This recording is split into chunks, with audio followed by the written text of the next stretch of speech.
Hey, this is the Straight Outta BS podcast. I'm your host, Jordan. I'd like to start off by saying we're almost at 600 views, and we're almost at, I think it was, or I might have gotten it backwards. Hold on a sec. Let me see what we are at right now. So we are at,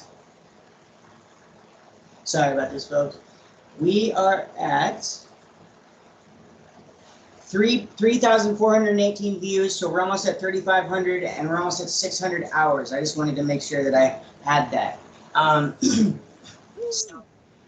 Congratulations, you guys. Let's keep up the good work, and let's keep on making those numbers rise. Share these videos, watch them, make sure you're liking them, share them with your friends, all of that. And I'd also like to, you can move my fan. I'd also like to do a moment of silence for anybody that's still suffering out there with their emotions, with drug addiction, anything. So on the count of three, I'm going to do a moment of silence. 1, 2, 3.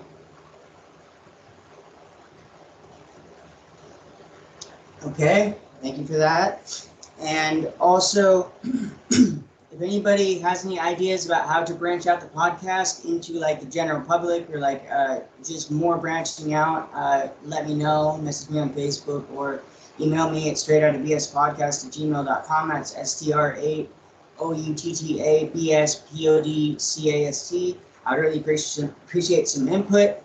And let's see, I think there was a couple other things. I don't know if you guys have heard or not, but there's a movie that's supposedly coming out. Well, I guess it's for sure coming out. So I take back the supposedly, but there's a movie called Can't Go Back Home or something. I think something like that, and they're trying to like crowdfund or something, some money for it to finish it up. But it's like in development. It's a movie about the lawn school, I'm pretty sure. So if you look up, I think it's Can't Go Home or Can't Go Back Home. One of those two, and if you look it up, I'm sure you can find it. But I just wanted to give a shout out to that since it's boarding school related. And with that being said, I'd like to introduce my guest for the day. This is Lisa. Go ahead and introduce yourself and where you went and what years. Where are you at? I'm Lisa Spears. I am a survivor of Europa Academy. I was there from 2005 to 2006. And I got involved in the survivor community around 2016, originally with W.W.A.S.P survivors, then with BCS, and now with Unsilenced. Okay. My pronouns are they, them. Is that kind of what you're looking for? Yeah, if you want to throw that in there, that's fine. So what, could you spell the school's name for me? I don't think I've ever heard of a school called that before. Yeah, so it's Law space Europa, LAEUROPA. And so it's Law Europa? Yeah, it's like the Europe in Spanish. Okay. And it was a bed and breakfast in Salt Lake City that got bought out by the people who own New Haven, which is owned by Interchange. Okay. And then they started a whole other group of schools called CERTS, CERTS. Okay. And was what year? Do you know when these schools popped up? Do you know anything really about these schools, like when they popped up, or what? Like what? So the New Haven crowd kind of came around in the 2000s after like all the W.W.A.S.P schools closed, and they started NATSAP. So Okay. Europa actually opened the year that I was there in 2005. I'm not sure the year that New Haven opened, but it wasn't very long before that.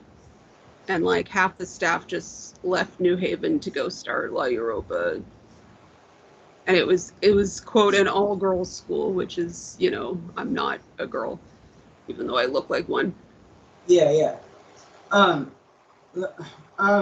So when you went there, because I know I've heard New Haven, so that's like more familiar to me. So this was that's crazy. So I've never heard of this school before, so that's awesome. We're getting a new school, a new angle, so this is awesome. So when you got there, like, did you get transported? Did your parents bring you down there? What happened with that? So it's complicated.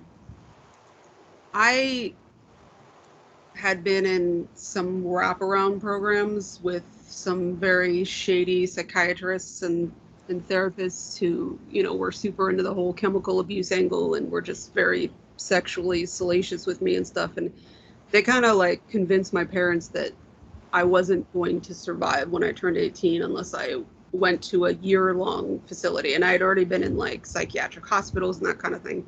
And I had been to an adult rehab, which hadn't fixed me or whatever, and was totally different, by the way. I thought I was going to be going back to adult rehab, and it was definitely not that.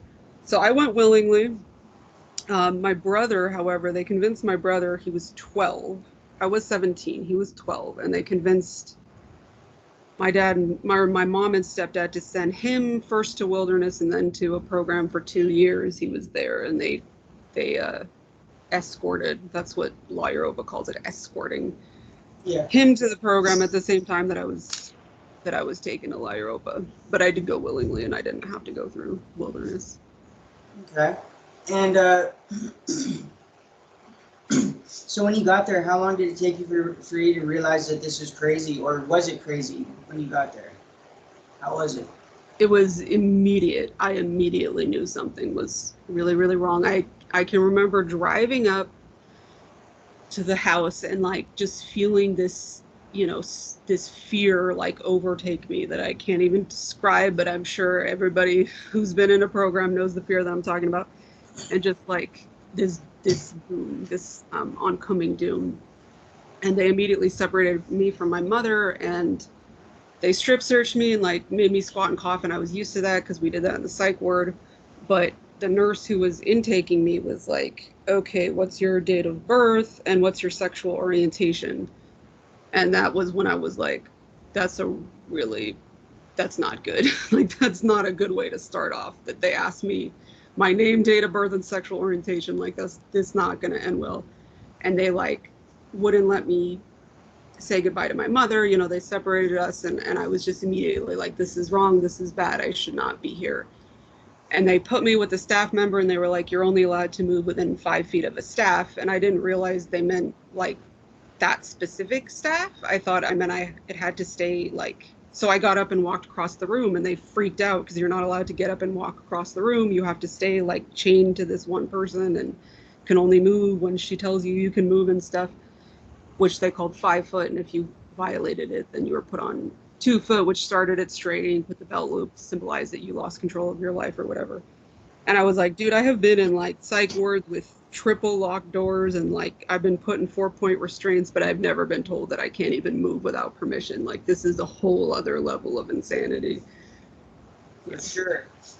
Do you feel like when you went to the program, had you already like kind of like come out as like, you know, you're not a girl type thing? Like, was that already like in your mind, like that's who you were type thing? Because I have some questions to go off of that if you already were at that point. Yeah, so my activism in the T.T.I. that's one of the things that I'm focused on. There's a bunch of things that I'm focused on, but one of them is definitely the way that queer trans people were targeted. So we didn't call it that back then. In 2005, we just said like gender non-conforming or gender neutral, and that's how I identified, was like gender neutral. And I had only been with women at that point, which like now I'm like, yeah, me being with a woman doesn't even like mean anything because I'm not actually a woman. But you know, I was seen as gay, you know, that's how I was seen at the time. Okay. And were you you just kind of answered this already, but do you feel like you were targeted specifically because of that?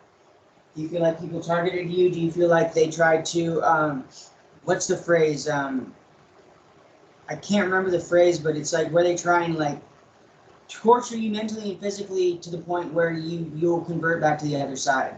Do you know what I'm talking about? Yeah, conversion therapy. Yeah, that's what it's called. Through behavior modification, yeah, which is how conversion therapy started, with like electroshocks, and that's what they did at like Rivendell and stuff. Yeah. So they didn't give me electroshocks, but they were just unbelievably homophobic, and like we didn't even talk about being transphobic because that wasn't even like a thing that was talked about. It was like so dirty, you know. But they made me like wear very feminine clothing, and they made me like, you know, get my hair done and get my nails done and stuff, which like now I would do that, but at the time that was like very, very uncomfortable and something that didn't feel right. But they were like, we need you to be more girly because you're too masculine, you're too like rough and gruff, and you need to be like gentler or something, which is like such a gross thing to say. Masculine means tough and feminine means gentle. I mean, like there's like so many layers of gross. Am I allowed to swear on this podcast? Oh yeah, totally. Yeah, so many layers of fucked up. Okay. Yeah. Yeah. So, but their whole thing was like, so I had this therapist and her name was Rebecca, and it matters to me that I name her now because I had this like super sick, twisted relationship with her for like 12 years after I got out of the program. So her whole thing was that like, because I had been sexually abused by my dad, I was afraid of men, so I needed to have sex with men to get over my gayness. And she like forced me to have therapy with one of the therapists who was so salacious, and he's in prison now for, you know, assaulting another girl at New Haven, which like, of course he did, you know, he was very predatory.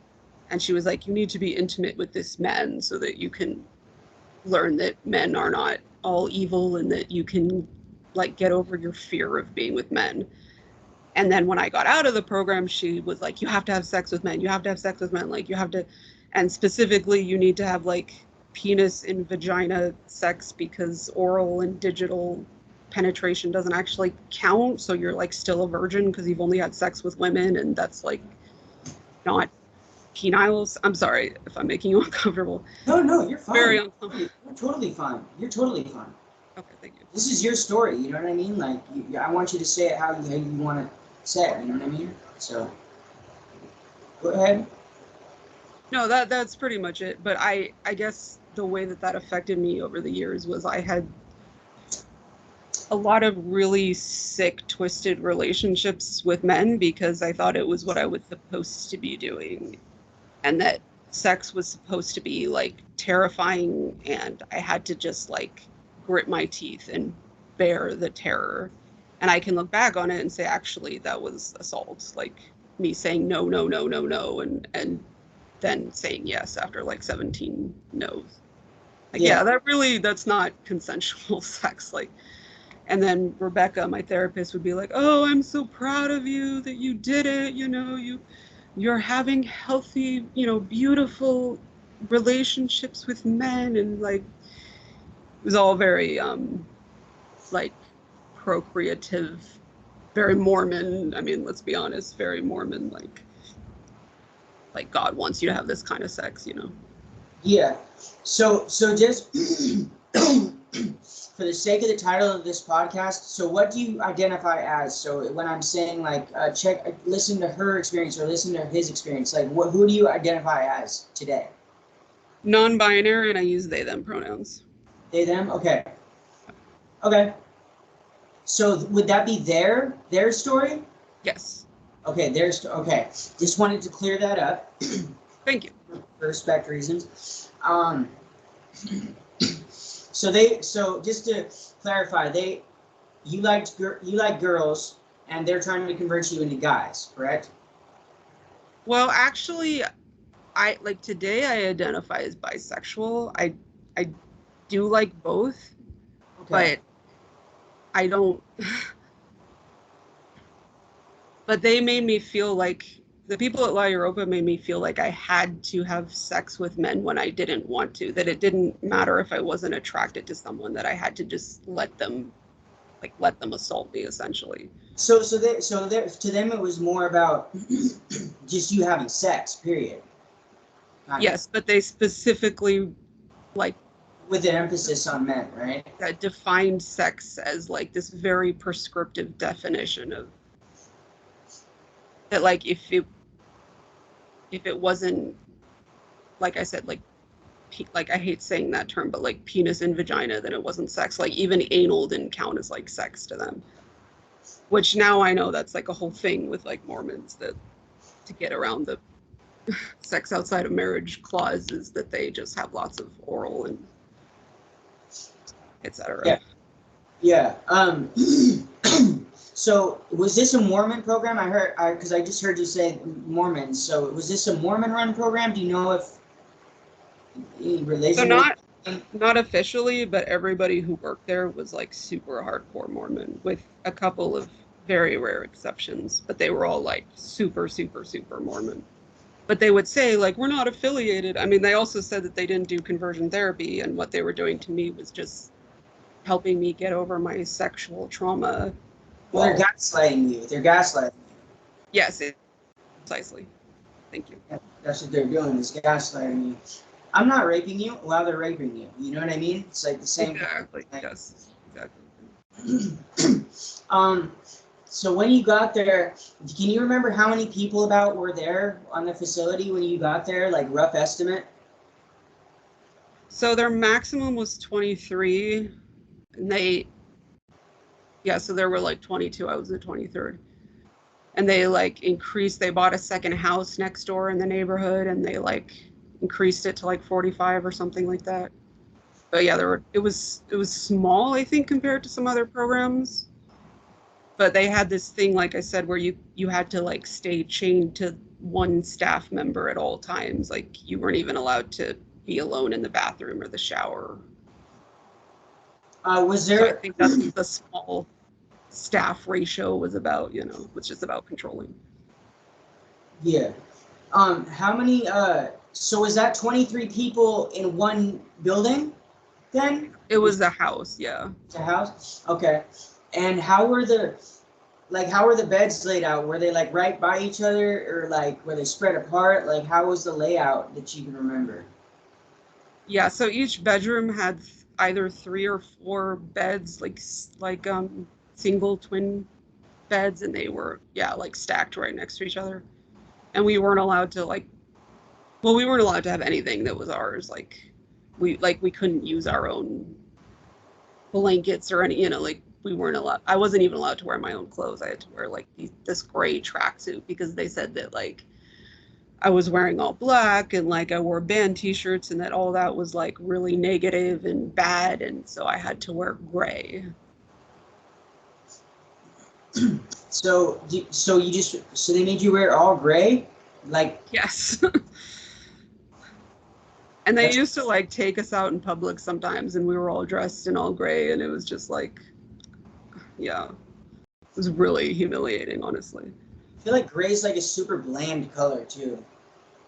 Well, I mean, yeah, the idea was just to strip all identity away, Oh yeah. They said that anything that you called yourself, like if you called yourself, well, in my case, like if you called yourself gay, but if you called yourself like a punk or something like that, that it was a defense mechanism that you use to separate yourself from everybody else. And so they wanted to like strip away all the labels. And yeah, that's the same thing they talked about in the program I was at. They called it in your image. They said you're in your image, and you just, oh my God.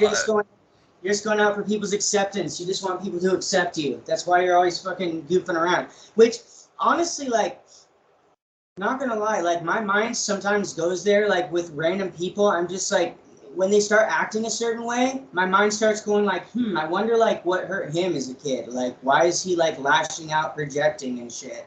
Because it does point out, like, sometimes, at least to me in the seminar, is like how to identify when people are projecting their bullshit onto you. Instead, like, I don't know. But wait, which program were you in? I was in Spring Creek Lodge. Oh, you were in, the old school W.W.A.S.P. Okay. Yeah, old school Lodge. Yeah. And, but yeah, it was crazy. Like, fucking, I forgot what I was saying before that. But, yeah. Oh, yeah, you were saying how the layout was of the cabins. Yeah, so it was this bed, and it used to be a bed and breakfast. So there were like just all these rooms like stacked on top of each other, like a hotel, and each room had like the name of a European city. Like there was like Budapest and Vienna and Barcelona and Brussels. And so they'd say like the lower levels stay in like Budapest and Geneva, and then the upper levels get to move to Brussels and Barcelona. And yeah, it was weird. Did they have points and levels there? Yes, they had a level system. So you started on safety, and then there were 6 levels, but like no one ever made it to the 6th level. I was actually the first person who made 6.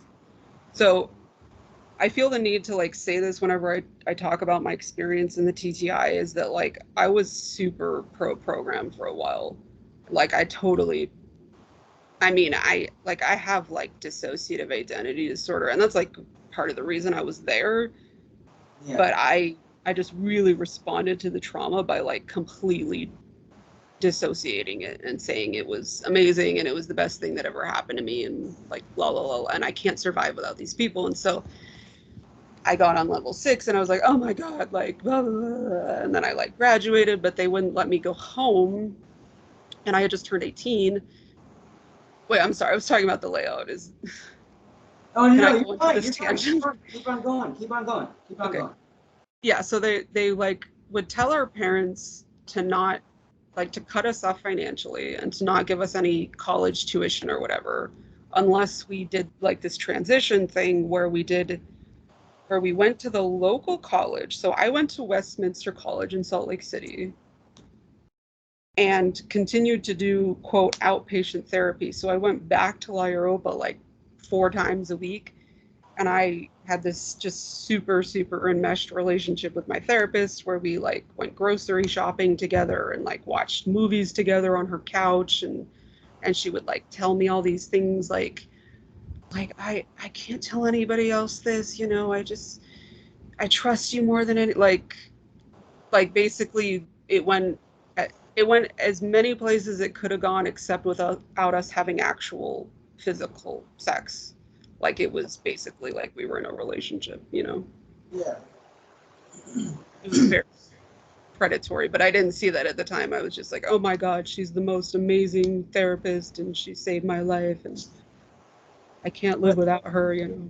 It's almost like it almost reminds me of that, like with serial killers, even though this isn't with serial killers, but where like the victim will become like infatuated with the serial killer. Yes, Like exactly like that. Yeah.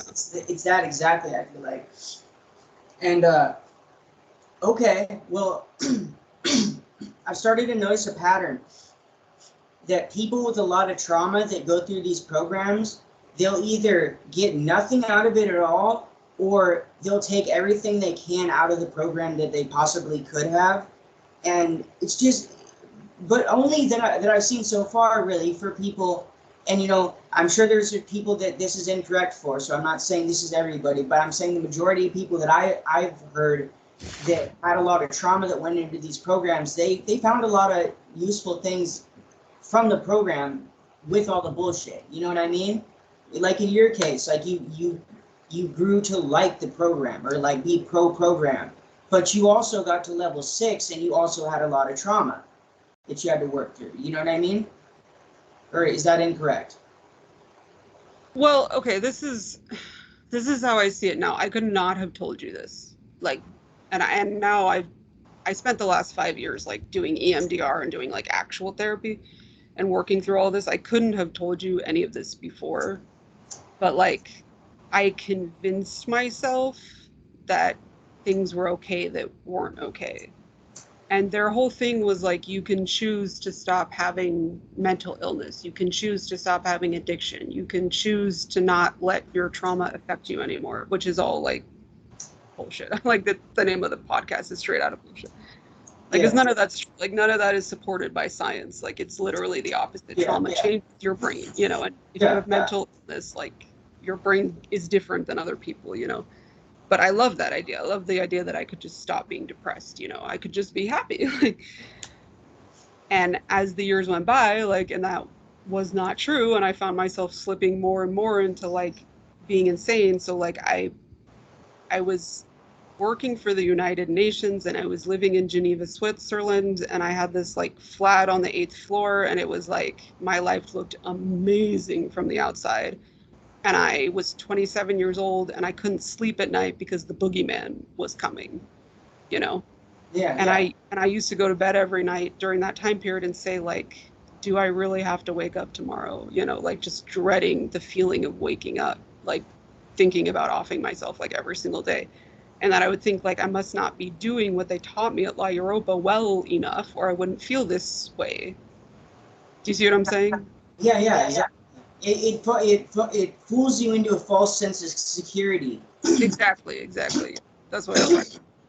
They feed you a whole lot of lies, and when you believe their lies, you know, even though there's some wisdom intertwined, I mean, because there's always going to be grains of truth in most lies. Sure, yeah. So there's always going to be the little bits of wisdom you can take from it, but overall, like, you get blinded by their brainwashing and what they wanted you to take from it, and it lulls you into a false sense of security. I feel like for me, it was just like just all the shit they say in the seminar, like fucking there are no accidents, all that shit. Yeah. Like fucking, it's just like you start to believe that shit, and then like you were saying, it's like, oh, I must not be trying hard enough if I fail, which is also the same problem with a lot of fucking new age spirituality and shit. But I don't really want to get into that, but just no, there's definitely some overlap. Yeah, that's actually like kind of one of my. That makes me uncomfortable. I don't want to say it's like one of my triggers because I don't get like full blown like flashback, but sometimes if I hear like super new agey, like you could stop having mental illness if you just changed your mindset or something. It definitely makes me not trust someone, you know. well, yeah, and it drives people crazy. That kind of thinking can drive people crazy. Yeah, toxic positivity is what we call it. Oh yeah, for sure. Okay, so was there rules against everything? Was there like, did they like make you self-correct or staff correct, or was that no? Yeah, so that's kind of a WASP thing, the Stafford thing, but we Okay. had our own. We definitely had our own version of it. And we had our own version of seminars too, which was called recreational therapy. So there was a rule book that was literally 50 pages long, and I have a copy of it that I uploaded to the old Facebook group like 5 years ago. But it was so long and so detailed, like you can't turn left twice, or I mean just like insane things, like if there's one hair in your hairbrush or whatever, that I think it was intentionally designed so that you could not remember all the rules, so that you would violate rules all the time, every day. No You matter know? what, no matter how hard you try, you're always gonna fuck up somehow. Unless you're good with the staff members, is my experience. Unless you get under staff members' wing or something, was the only way in the program I was in to ensure that you didn't get consequenced. Well, and there's that too, that sometimes we got consequences for no reason at all. Like you're not supposed to step like over this line, and you're just standing there and they're like, oh, you went over the line. Like, no, I didn't. Like, yes, you did. So it doesn't matter that you didn't actually do it. They're still going to give you a consequence. Yep. Like there was this time when there was a stapler that went missing, and what they did was they put us all on what they called shutdown, which is like you had to sit and stare forward for like 8 hours at a time. Like you couldn't look to the right or the left. You had to just stare forward for 8 hours. And then it turned out that one of the staff had like lost the stapler, you know, like no one actually stole it, but it didn't matter, you know, it was because it was always our fault. Yeah. You know what I'm saying? Always. Okay. And how long were you there? I was only at that place, well, I was there for 8 months. Okay. And did you graduate in that 8 months? Yeah, I did, but I was about to turn 18, and back then I thought that I didn't put this together that like they graduated me because I was gonna leave when I turned 18. But the reason I say like it lasted for a lot longer than that, because I was in this transition program for like 2 years, and then I stayed in this like Svengali relationship with my therapist for 12 years. So I'm like, I was basically like in a cult for 12 years, you know? Yeah. That's how I look at it now. Are you? So when you graduated, did they have like well, first let's talk about seminars. Yeah. How were seminar like? What were your seminars like? How many seminars were there? What were they like? What do you remember the most about them? So yeah, NATSAP, it's called recreational therapy. It was once a week, and they would just do these really bizarre rituals, like Okay, like I'll give you an example. So my stepdad, who did not molest me, so was like basically the only dad I knew. Like he died of cancer when I was there, and they like, I mean, this whole story, I like can't even. I've told this story so many times, and I still can't even like talk about it. It was so messed up. They didn't let me call him or see him or anything when he died, and they didn't even like tell me that he died. And it was like, and then my mom called me, and she thought I already knew, and she like really nastily broke the news, and it was like, so anyway, like the week that that happened, the recreational therapist like wanted to jolt me out of the, like I was stuck. Like he said I was stuck. And so he blindfolded all of us and like tied our wrists together and then led us around and said, follow me, follow me, follow me. And the idea was like to see, to talk about like peer pressure or something. Like if you follow him, you're giving in to peer pressure. And I started like talking back to him and saying, no, like, no, Joel, I'm not going to follow you. And every time I did that, he hit me in the rib cage. Like he struck me in the rib cage. So I'm like, the week that my like adoptive dad died, I was blindfolded and beaten in the rib cage in the name of therapy, you know. So they would do stuff like that, and then they would have like these games where like you had to cross the room without touching the floor, and the idea was however you did it was like how you did your life. Like if you were angry, then you were too angry in your life, or like if you tried to tiptoe, then you like were passive or passive aggressive or something, just like stuff like that, just insanity. They would say, how is this like your family? Like, is this how you are with your parents, that you're just like really rebellious and defensive? Or Yeah, in my program, they'd say the exact same thing. They'd say, how is this a mirror of your life? Yeah, exactly. But that guy, that recreational therapist, like he's the same guy. He got like an inch from my face and he screamed the F slur. And he said that it was because I was like being homophobic and he wanted to like point that out to me or something. So he screamed like the word FAGGOT like in my face. Yeah. That's fucked up. I'm sorry you had to go through that. Let's see. How was the food there? Was it horrible?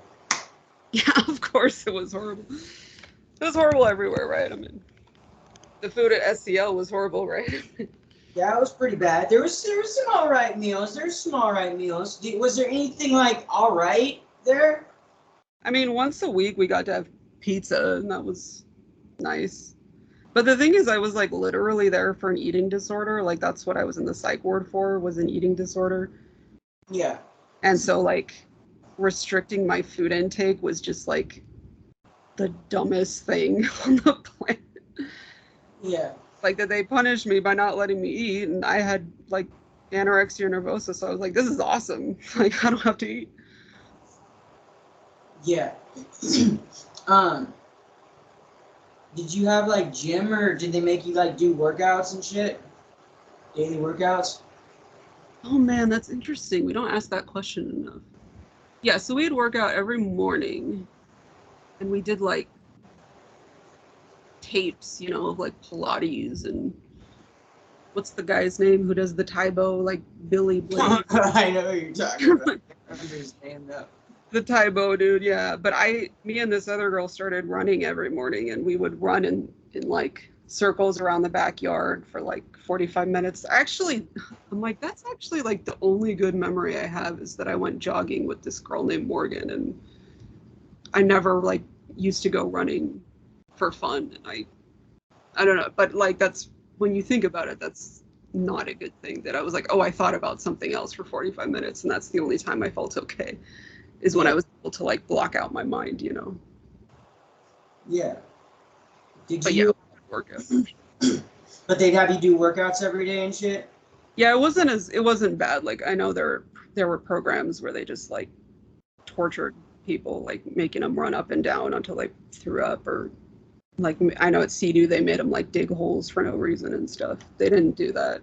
We did have manual labor that we had to do about 5 times a day. So like we would vacuum the same rug 5 times a day.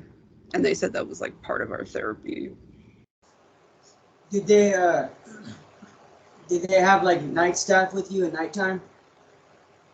Okay, so the night thing, and this was modeled after Provo Canyon.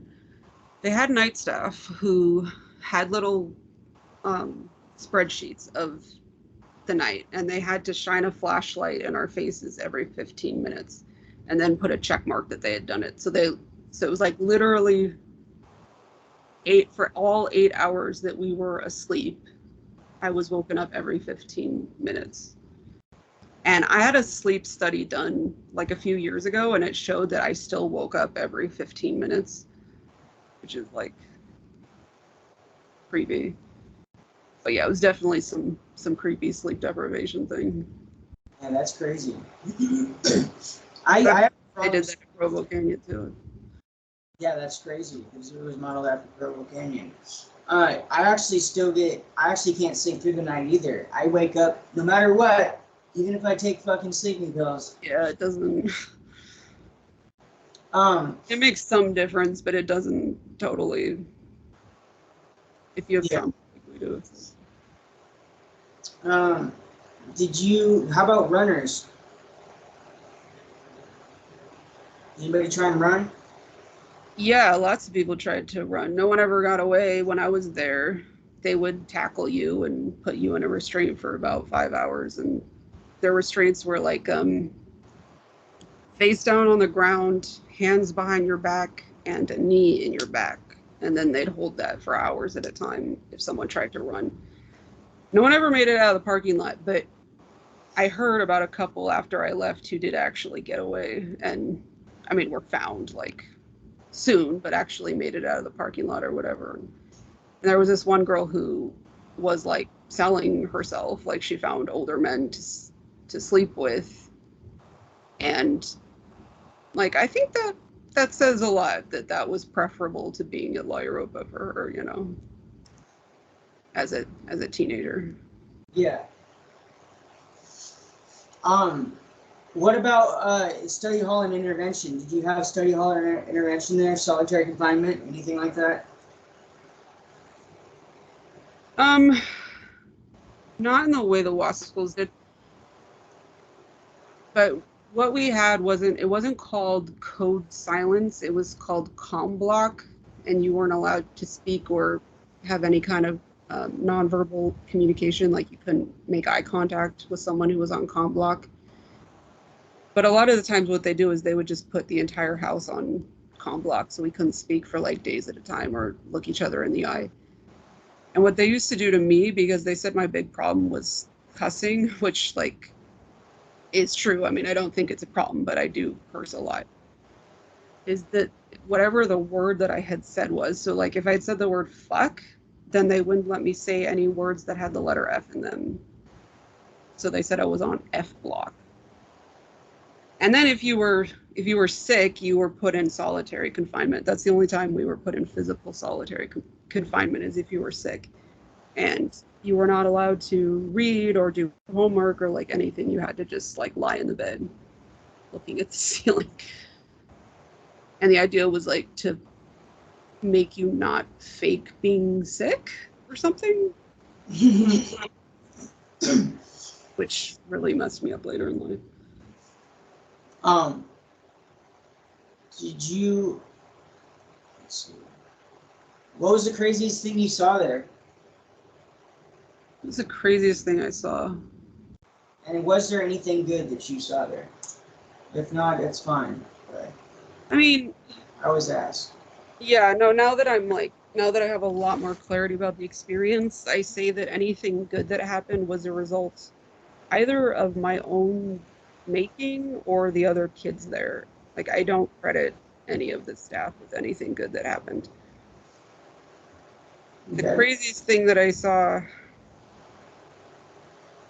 it's like I remember this one rec therapy, and I feel like if I try to describe it, people are going to say it's not that crazy, because I don't know if I can really describe what it felt like, but like they made all of us stand in like acting out what they thought we were doing. So like they made this one girl flipping off staff, and then a girl behind her who they said was copying her too much, like also flipping off staff. And they made like some of us wear signs that said like acting on one side and insincere on the other. And like while we were acting all of this out, one of the staff members had this like full breakdown where she was like, I'm so tired of you guys objectifying us and like abusing us, and like just saying that she was this huge victim, like this 32-year-old woman was this huge victim of these 14 15-year-old children who were confined when she could go home. And it was just like, and this girl who was there like also started crying, and she was like, I'm so tired of being here. I'm so tired of like having everything I do put under a microscope and being like drugged up with so many medications. And they were just like, yeah, but like you can't imagine what it's like to be on our side. It's so much worse on our side. Yeah. Kind of make you feel bad for him. And like I was the bad guy, and that if I didn't do what they said, that I was hurting their feelings. And so I had to like stop hurting their feelings. It was very effective, I'm like, I don't want to hurt anybody's feelings.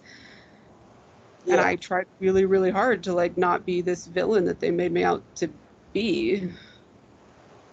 For sure.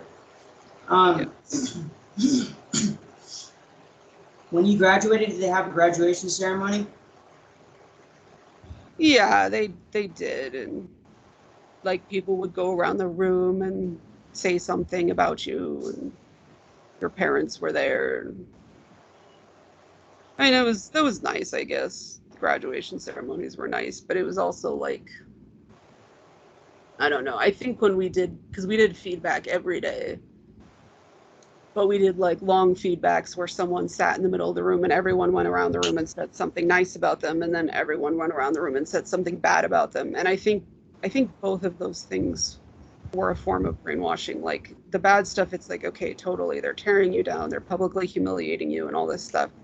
But I think the good stuff was like love bombing, and getting you to bond to them and say, oh, I feel more loved here than I ever have at home because all these people are saying these nice things about me. So these guys must be better than my own parents. At least that's what I thought, Yeah. Does that make sense? That makes a lot of sense, yeah. Let's see. Did you want me to talk about my ongoing research project with the T.T.I? Yes, yeah. I think when you initially reached out to me, it was about that. So yeah. I started looking into like methods of thought reform and brainwashing in like books about cults, because it's like, okay, there's this book by Maya Salovitz, and then there's a thesis by Marcus Chatfield, and that's basically the only literature we have. Now we have a couple more, but back then we have 2 books about the T.T.I, and one of them's not even a book, it's a thesis. And so I read books about cults, and I started noticing that they did everything that cults do to like suck people in and to get them. So like the way I look at thought reform is trying to coercively change a person's identity.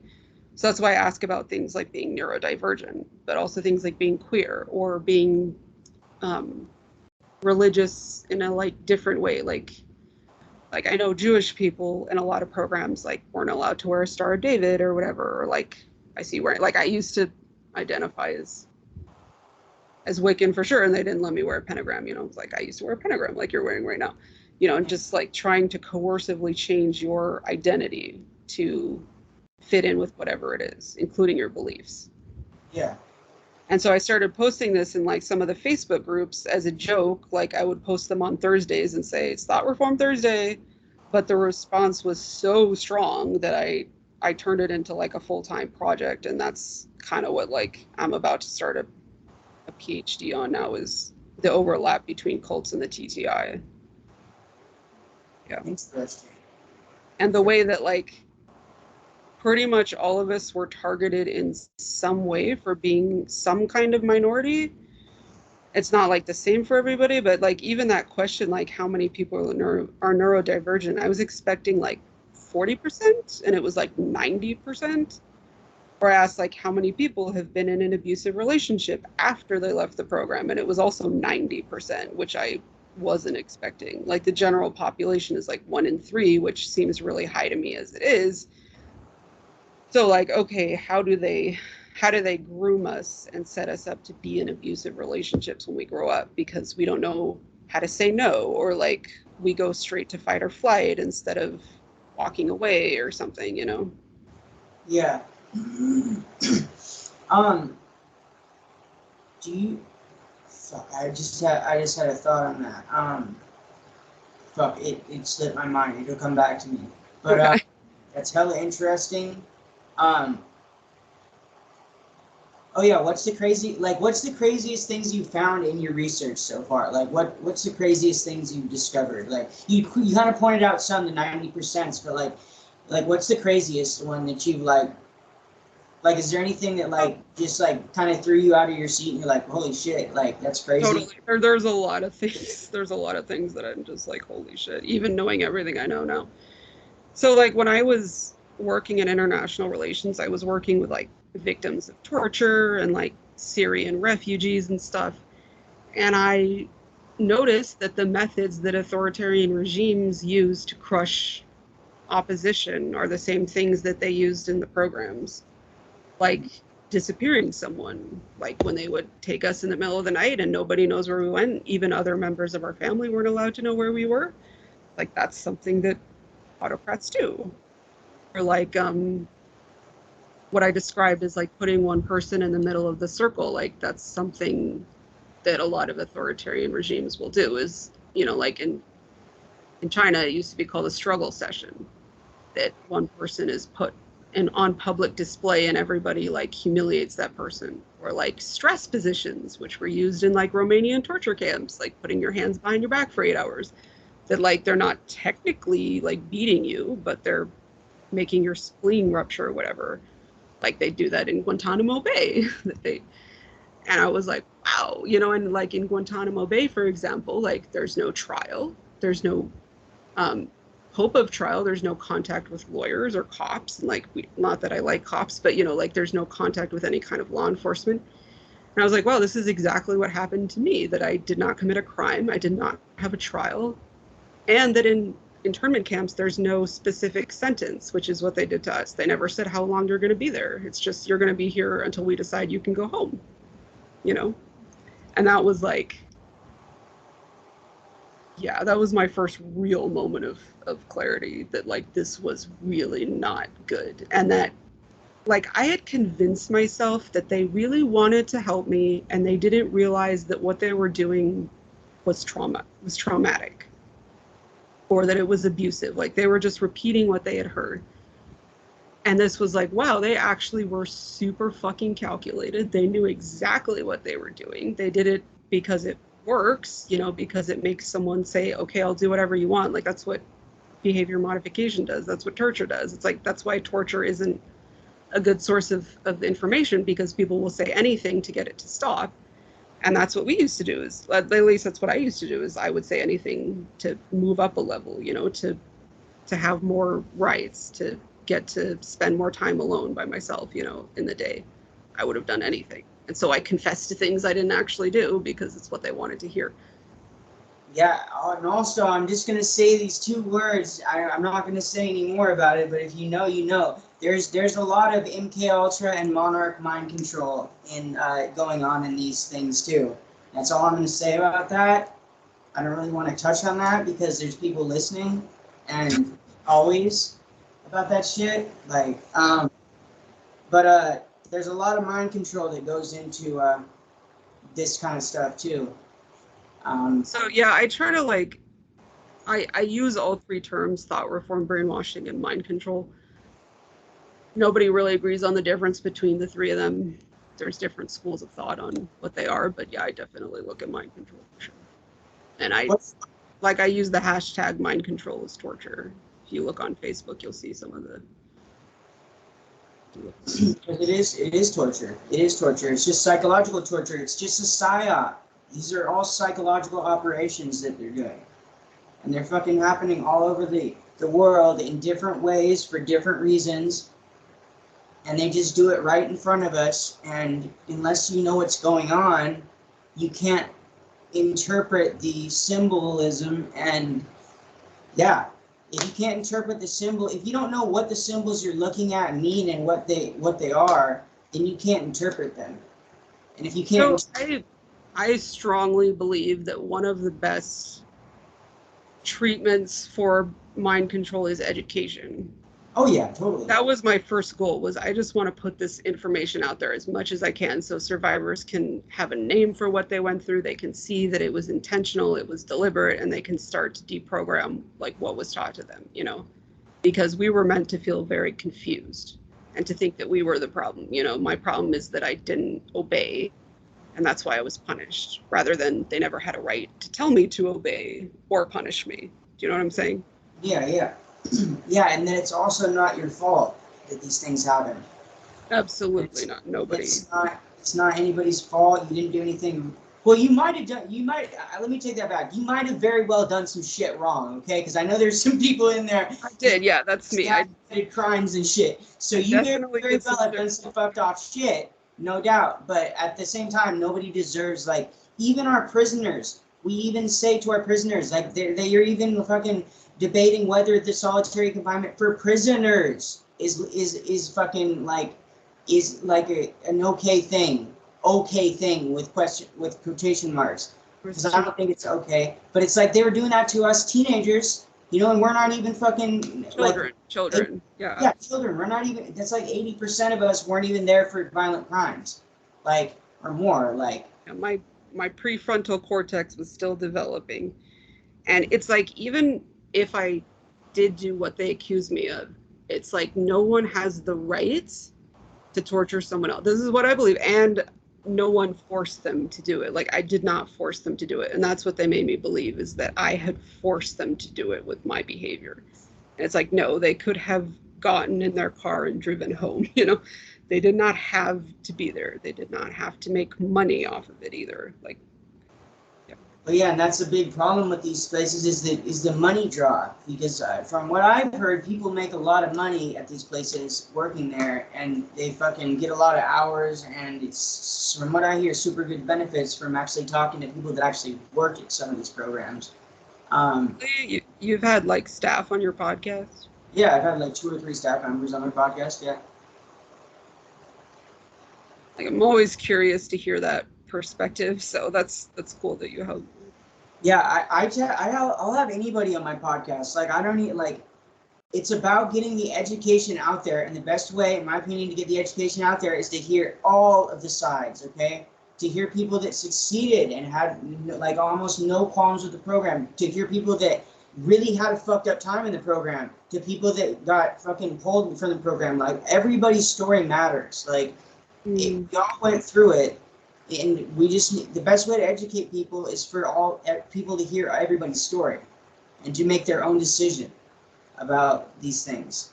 But well, so, and that's why I try to mention the fact that I used to be very pro-program, is because I'm like, if you had interviewed me 10 years ago, I would have been the person who's like, oh my God, it was great, la la la la la, because I hadn't faced the memories I had like buried deep in my mind, you know. Yeah, that's why I'm very passionate about what I do, and I want to keep on doing this because I know it's really important. It is important. Like, if we want to actually, like,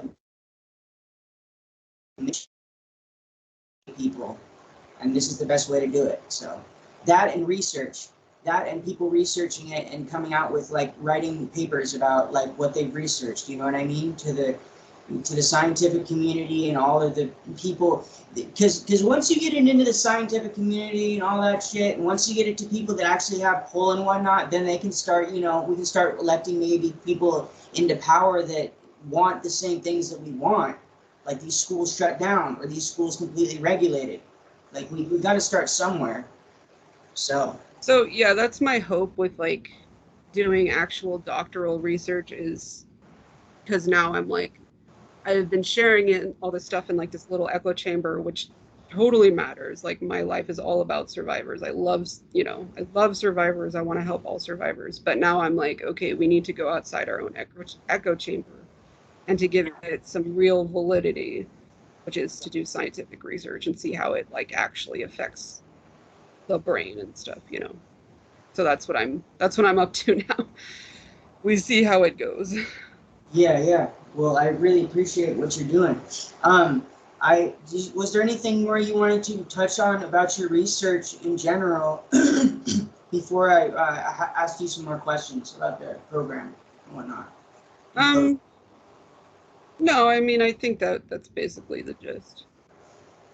Well, okay. I mean, I think sometimes it is good to have a focus, and I love that the community is like so dedicated to getting this stuff shut down. But there are other circumstances around the world where people are experiencing what we did, sometimes for their entire lives. Like people who are born under military occupation or apartheid basically go through what we did forever, that they're always in a position where they're the ones who are wrong and bad and have to like prove that they deserve basic human rights.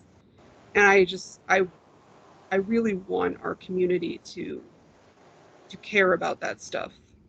Like when Canada, you know, started coming out with all that stuff about the Indigenous schools and how children were like being buried in the backyard of Indigenous schools, I'm like, we need to care about that too.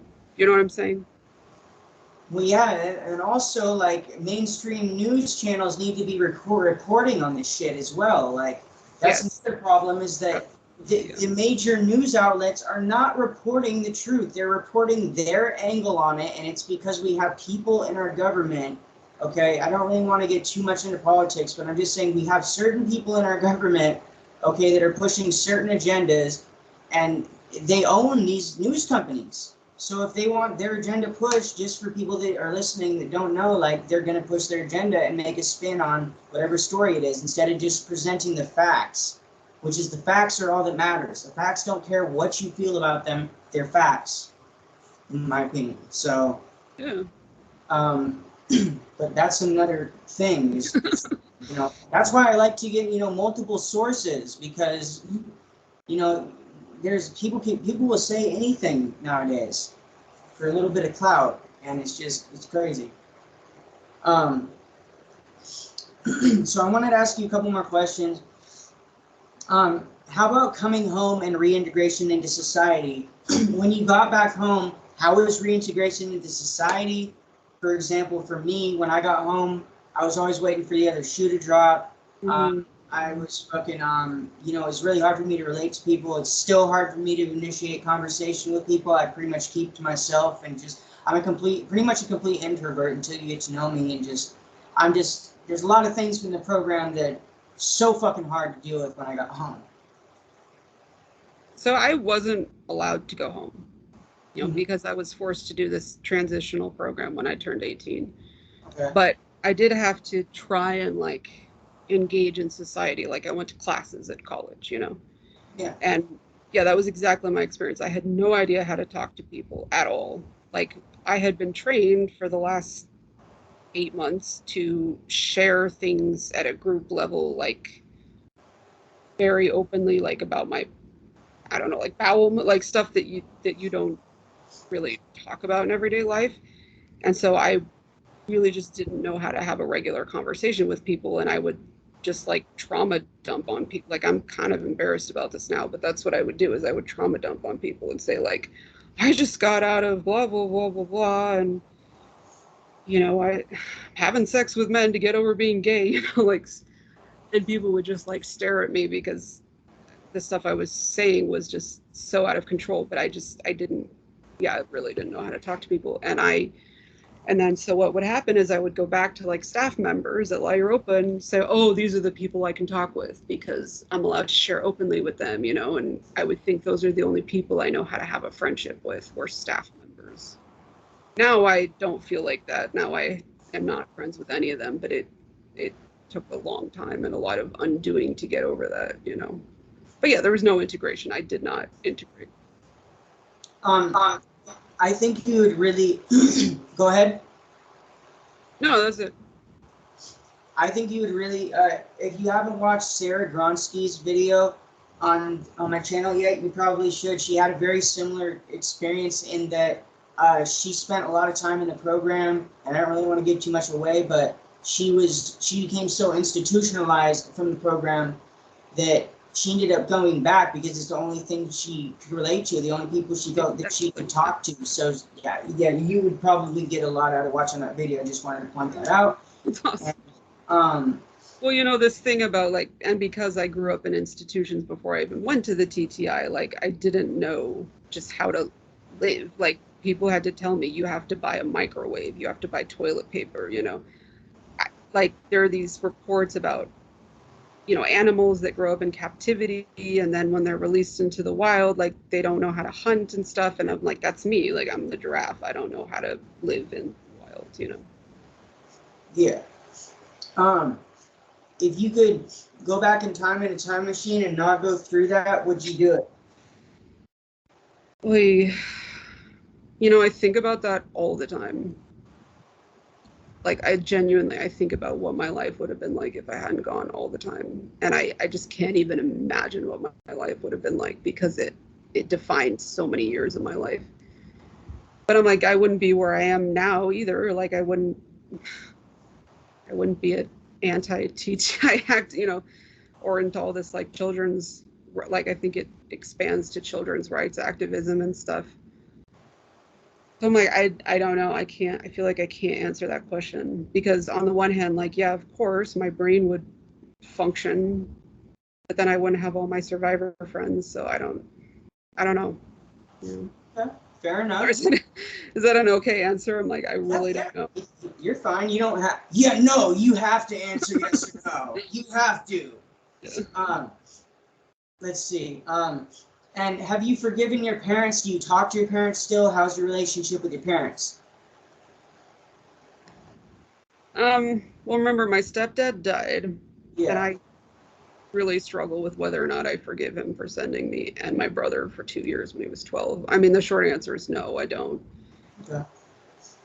My biological father was really violent sexually, physically, everything, so I wouldn't talk to him anyway. Yeah. Okay, that's fair enough. Yeah. Fair enough. So the big one is my mother, who I still have a frequent contact with. Do you guys ever talk about it? When I first like found this community and started like waking up about it, like the thing that struck me was that we weren't allowed to eat. And I mean, eat enough. We had very restricted portions. And I mentioned it to her that there was like, they opened up this bedroom right next to the kitchen and these girls would like steal slices of bread and then trade them for like toothpaste or something. And when I mentioned that to my mom, she was like, oh my God, I can't hear that. That's terrible. I can't deal with that. Like my mom has some dissociative disorder too. And so now she just pretends that it never happened. And I think like my best way of dealing with her is to like not share emotional things with her. So I have some like emotional boundaries, if not physical boundaries. Yeah. And I'm like, I don't know. I still wish that she would care or like be proud of me for the work that I'm doing to like shut it down, but I like can't talk to her about it because she pretends that it never happened. So I'm like, or at least acknowledge that it fucking happened. Yes, at least acknowledge that it. At least that would be a start. At least fucking acknowledge that it happened. Like I can understand. But like I said something. It was like on a holiday, and I said something about I'm doing some volunteer work in like a local like youth shelter because they're there because their parents don't want them. I said something like that and she was like, well, you went to a group home and you were very wanted. And I was like, oh, so you haven't forgotten everything that happened in my childhood. Remember some of it when you have to defend your own ego, but you can't talk about it from, I don't know. No, I don't know. She's not willing to look at it. So basically, no, I don't forgive her, but I also don't really care, you know, it's her problem. It's not my problem. Does that make sense? Yeah, for sure. Is it knowing what you know now, is it your belief that these schools could, I always mess this up every fucking time, no matter what. Is it your belief that these schools should or even could be regulated? There we go. Or is it your belief that these schools should just be shut down? I don't know why I always fuck that one up. No, you're good. I knew what you were saying. I believe that they should all be shut down. I mean, I'm also like a prison abolitionist, so I don't think anyone should be in a detention center for any reason. Yeah. But that being said, like you said, we have to start somewhere, and I think that's pretty much the best place to start, is at least having some knowledge about specific things like solitary confinement, or transporting. Like, I saw those people from Agape were indicted yesterday for transporting, and they call it human trafficking, and I was like, that is awesome, dude. Like, that's what we need, man. We need to start calling it what it is, and we can start there. But eventually, I think the problem is there are kids like me who come from really, really abusive families that being in the program was still better than being with my biological dad. And so I don't think the answer is just, oh, children belong with their families, because some families are not safe. But that's another story for another podcast. But like, we need an alternative to sending people places where they'll have more trauma, Yeah, for sure. For sure. Well, is there anything more you want people to know about your experience or anything like that? And maybe a parent that's thinking about sending their kids to a program like this, what would you tell them? Anything at all? Closing thoughts? Yeah. So if you're focused on fixing your kid, then you're probably making them the identified patient in your family, and you got to fucking Google that and go to therapy for yourself first, because what you're seeing are symptoms. They're not behavior problems. They're symptoms of something. And yeah, we got to figure out what that is, instead of trying to make your kid pretend that they don't have mental illness, because that's what programs do. Right. Also, don't send your kid away. For sure, I totally agree.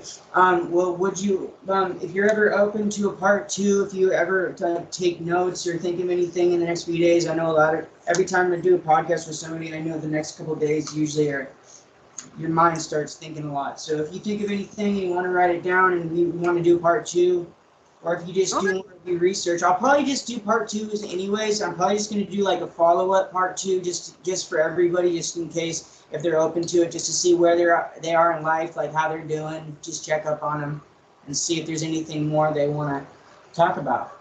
So if you're ever open to that, just let me know. Yeah, the first interview that I did about my experience was in 2017, and I couldn't answer any of the questions. I was just like so spacey. I couldn't think straight because it was like all just such a mess in my mind. And like, if you listen to that interview and then you listen to this one, or the one I did with Trey Bender a couple months ago, like, you'll just hear a tremendous difference, having actually like done trauma therapy and talked about it and researched it and had made friends. Like, survivor community is so important. Yeah. So anyway, what I'm saying is that's a really good idea to do follow-ups with people, because it changes, as they get more clarity and stuff. Sure, for sure. Well, we will definitely do a part two someday then. Well then, thank you so much for coming on the show, and you have a wonderful night. Oh my God, thanks for having me. I'm so glad we did this. Yep. Have a wonderful night. You too. Bye. Bye.